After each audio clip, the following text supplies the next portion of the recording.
You've tuned into The Mountain Gardener with your host, Ken Lain. Gardening, it can be challenging, but with these simple insider tips, you'll reap huge rewards.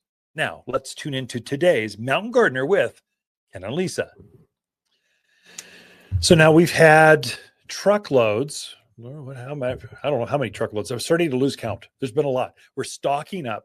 We have to fill up over 2 acres of garden center with plants. You don't do that with just one truck. It's like it takes a while. It'll take us another 3 weeks to really get it full. But the perennials, the early perennials are starting to show up. This is euphorbias. Like we just had gopher plant or gopher spurge show up. Gopher spurge, its claim to fame is you put one plant out there and it will scare away all your pocket gophers. I can tell you that is not true. You can't believe everything that's on the internet. I'm telling you, my name's Ken. This has worked for me.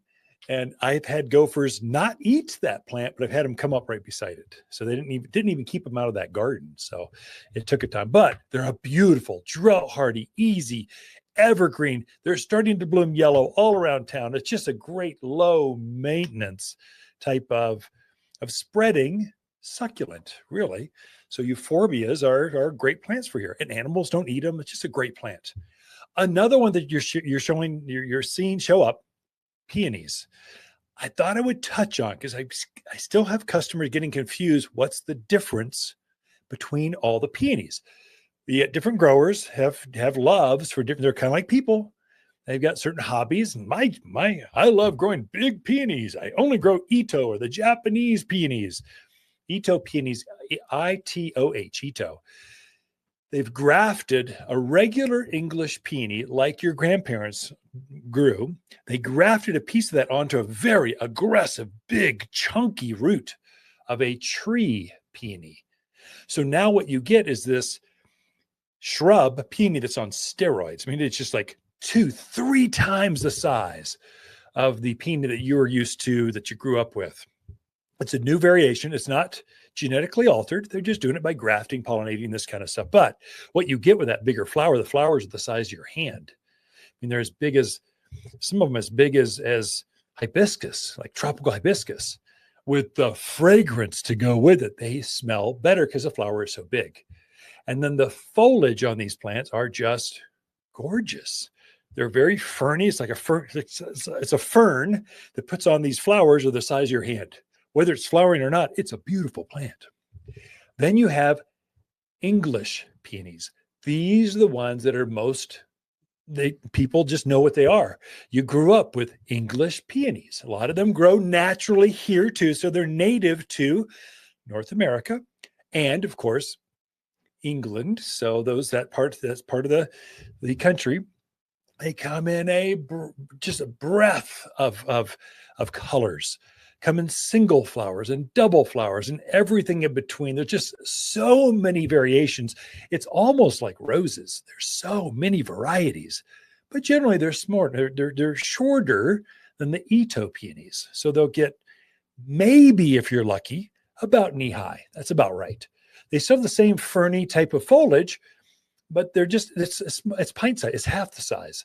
And the flowers are generally smaller, but there's more of them. So yeah, they make up for it. Okay, I can't bloom like my cousin, the Itoh peony, but I can sure outproduce them. And so they just put on more flowers.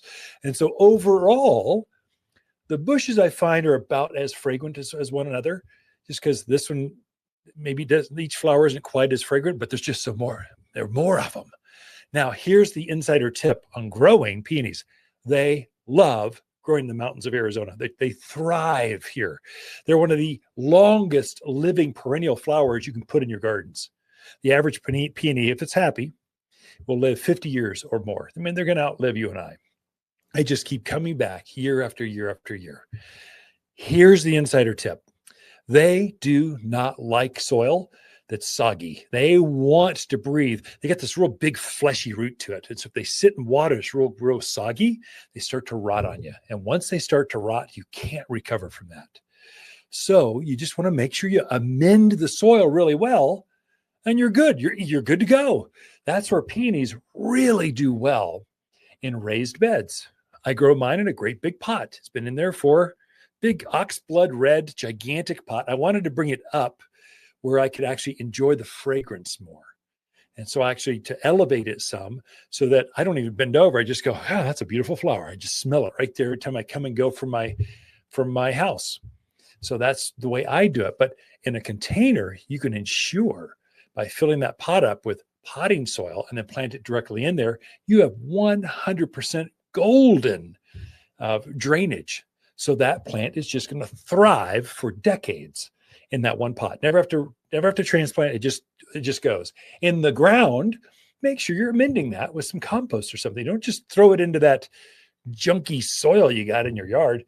Do some gardening and make it happy in that garden soil. And if you do that, literally you have a perennial that comes back year after year after year. Peony, just beautiful peony for years of enjoyment because it's perennial, 50 years or more.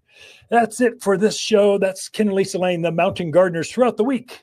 We love camping out here and helping friends at Waters Garden Center.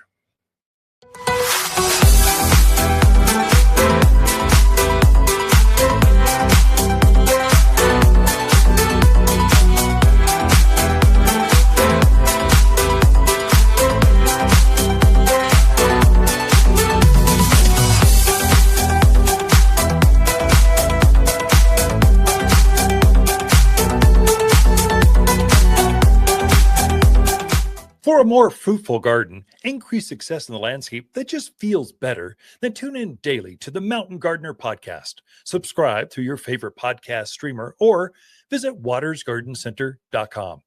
Better yet, visit me directly right here at Waters Garden Center. Thanks for tuning in.